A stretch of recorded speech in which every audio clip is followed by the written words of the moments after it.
Everyone, कैसे हैं आप सब। उम्मीद करती हूँ आप लोग अच्छे होंगे। जैसा कि आप लोग स्क्रीन पे देख पा रहे हैं, आज हम लोग जो आपके अली हैदर नज़्म तबा तबाही हैं, इनके बारे में डिस्कस करने जा रहे हैं। तो वन शूट में ही आपको सारी बातें बता दी जाएंगी कि नज़्म तबा तबाही इनका असल नाम क्या था, कब कहाँ पैदा हुए, उर्दू अदब के लिए इन्होंने क्या किया, है ना। ये सारी चीज़ें हम इस वीडियो में डिस्कस करेंगे। अगर आप किसी भी कॉम्पिटिटिव एग्ज़ाम की तैयारी कर रहे हैं या आप खुद 12th क्लास में या 11th क्लास में हैं, तो आपको इनके बारे में पढ़ना होगा, है ना। तो ये वीडियो आपके लिए हेल्पफुल साबित होगी। तो चलिए शुरू करते हैं।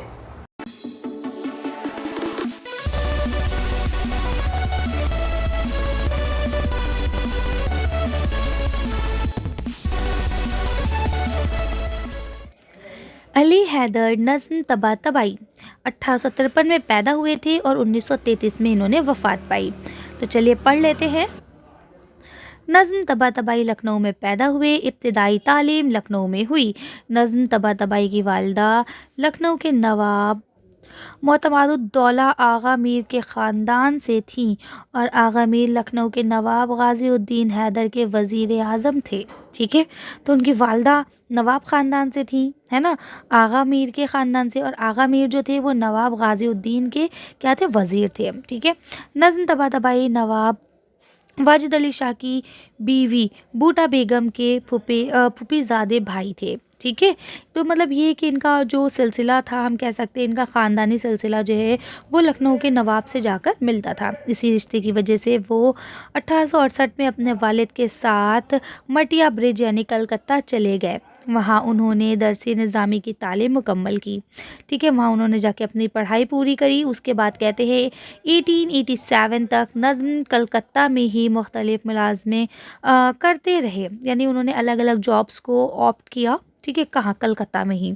लेकिन 1887 में तलाश माश के सिलसिले में हैदराबाद पहुँचे और फिर आखिरी उम्र तक वहाँ रहे। ठीक है, कहने का मतलब ये है कि पैदाइश कलकत्ता में हुई, ठीक, लखनऊ में हुई, और उसके बाद तालीम और रोज़गार के लिए वो कलकत्ता चले गए और कलकत्ता से वापस आए कहाँ, हैदराबाद, और फिर हैदराबाद में ही आखिरी वक्त तक रहे, यानी उनकी वफ़ात भी हैदराबाद में ही हुई। ठीक है, आगे लिखते हैं। हैदराबाद में उन्होंने कई मुलाजमें की, यानी उसके बाद वहाँ पे भी कई जॉब्स उन्होंने की। कुतुब खाना आसफ़े के महतम रहे। ठीक है, यानी कुतुब खाने में भी काम किया उन्होंने। उसके बाद कहते हैं निज़ाम कॉलेज हैदराबाद में पहले अरबी फ़ारसी के लेक्चरर और फिर उर्दू के उस्ताद की हैसियत से खिदमत अंजाम दी, यानी अरबी फ़ारसी के लेक्चरर भी रहे और उर्दू के उस्ताद भी रहे। 1918 में वो दारुल तर्जुमा हैदराबाद से वाबस्ता हो गए और फिर आखिर तक यहाँ मुख्तलिफ़ अमली और अदबी खिदमत अंजाम देते रहे। ठीक है, तो यहाँ पे कुछ डिस्कस करने जैसी बात थी नहीं, इसलिए मैं आगे चलती हूँ। अब कहते हैं दारुल तर्जुमा में मुलाजमत के दौरान उन्होंने कई किताबों के तर्जुमे किए, यहाँ से शाया होने वाली किताबों पर नज़रसानी की और मुख्तलिफ़ उलूम की सलाहत वाज़े करने में भी उन्होंने अहम हिस्सा लिया। उनका इंतकाल हैदराबाद में हुआ, यानी उन्होंने मतलब वहाँ प्रिंटिंग प्रेस का काम हो रहा था, है ना, तो उनको जैसे खुद भी बहुत सारी किताबों के तर्जुमे किए और जो तर्जुमे की हुई किताबें आती थी उनकी प्रूफ राइटिंग भी की, है ना, नज़र सानी भी उन पे की कि कहीं उसमें कोई मिस्टेक तो नहीं है, इस चीज़ को भी उन्होंने देखा। आगे चलिए, हाँ, प्रूफ रीडिंग, सॉरी, है ना। आगे देखिए, लिखते हैं नज़्म तबा तबाही वसीउल मुताला शख्स थे, यानी उनका मुताला बहुत ज़्यादा वसी था। उन्हें उर्दू के अलावा अरबी, फ़ारसी और अंग्रेज़ी ज़बानों पर भी पूरी कुदरत हासिल थी, यानी उनकी उर्दू तो अच्छी थी, साथ में अरबी, फ़ारसी, अंग्रेज़ी भी बहुत अच्छी थी। ठीक है, अब यहाँ लिखा हुआ फ़ल्कियात और इल्म अरूज़ से उन्हें ख़ासी ख़ुसूसी दिलचस्पी थी, यानी उन्हें इल्म अरूज़ वगैरह का भी काफ़ी अच्छा इल्म था।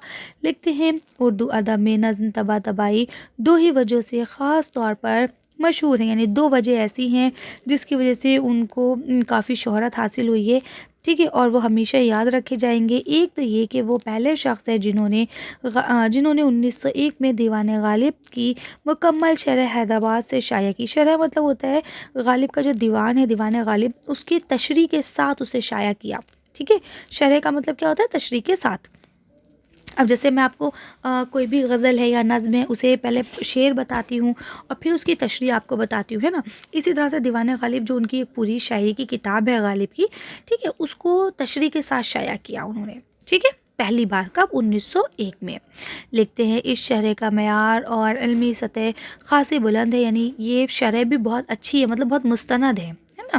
کیونکہ دیکھیے ہر شعر کا ہر انسان اپنے لحاظ سے اپنے اعتبار سے اس کا مطلب نکال سکتا ہے، لیکن وہ جو اس میں جو مطلب لیا گیا ہے وہ ایک مستند مطلب ہے. ٹھیک ہے. اس میں خالص علمی انداز میں غالب کے اشعار کا تنقیدی محکمہ پیش کیا گیا ہے اور محسن شعر کو نمایاں کرنے کے ساتھ ساتھ کئی جگہ خامیوں کی بھی نشاندہی کی گئی ہے.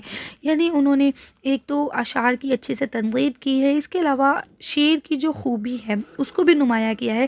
خالی خوبیوں کو ہی نہیں پیش کیا، جو خامیاں ہیں ان کو بھی دکھایا کہ دیکھو اس شعر میں یہ خامی بھی ہے. ٹھیک ہے. نظم کی شہرت کا دوسرا سبب ان کی مظلوم ترجمہ، یعنی انہوں نے منظوم ترجمہ کیا تھا، یعنی ایک نظم کا ترجمہ کیا تھا جس کا کیا نام ہے؟ گورے غریبہ، جو ہم پڑھنے جا رہے ہیں. ٹھیک ہے. تو کہتے ہیں یہ انگریزی زبان کے شاعر تھامس گرے، یہ دیکھیں یہاں لکھا ہوا ہے نا، تھامس گرے ایک انگریزی شاعر تھے. ان کی 32 بندوں پر مشتمل ایک مشہور نظم تھی جو کہ اصل میں ایک نوحہ ہے نا. نوحہ کسے کہتے ہیں؟ جب کوئی مر جاتا ہے نا تو اس کے مرنے پر رویا جائے ہے نا، آہوازاری کی جائے، اس کو نوحہ کہتے ہیں ہے نا. تو نوحہ مرثیہ ہے نا، تو کہتے ہیں کہ یہ ایک نوحہ ہے. ٹھیک ہے. اور اس کا یہ جو ان کی نظم ہے اس نظم کا کیا نام تھا؟ اس نظم کا نام تھا elegy written in a country churchyard. ٹھیک ہے. یعنی ایک رونے والا گیت جو لکھا جا رہا ہے کہاں؟ اس ملک کے جو کنٹری ہے وہاں کے چرچ کے یارڈ میں لکھا ہے انہوں نے بیٹھ کے ہے نا. تو کہتے ہیں کا منظوم ترجمہ نظم طباطبائی نے جس فنی اہتمام اور ہنر مندی کے ساتھ کیا ہے وہ حیرت انگیز ہے. یعنی انہوں نے بہت اچھے سے اس کا ترجمہ کیا ہے، ایک ہنر مندی کے ساتھ انہوں نے کیا ہے نا، اور فنی اہتمام بھی کیا، یعنی کہ جو ہم کہہ سکتے ہیں وزن ہے، بہر ہے، یہ ساری چیزوں کا بھی بہت اچھے سے انہوں نے خیال رکھا ہے. لکھتے ہیں اس منظوم ترجمے کا عنوان انہوں نے گورے غریبہ رکھا ہے. ٹھیک ہے. اس کی سب سے بڑی خوبی یہ ہے کہ ترجمے میں اصل نظم کا سوز اور درد انگیزی کی کیفیت برقرار ہے. یعنی کہ جو اصل نظم میں درد اور غم کی کیفیت ہے وہ اس ترجمے میں بھی برقرار ہے نا. ایسا نہیں ہے کہ ترجمے ہونے کی وجہ سے اس کا مطلب یا مزہ چینج ہو گیا ہو، ایسا نہیں ہے. کہتے ہیں نظم طباطبائی نے اس ترجمے میں نظم کی حیت کا ایک نیا تجربہ کیا ہے. نظم کا ہر بند انگریزی اسٹینزا کی حیت میں لکھا گیا ہے. جیسے انگریزی اسٹینزا لکھے جاتے ہیں نا، اسی میں انہوں نے اسے لکھا ہے.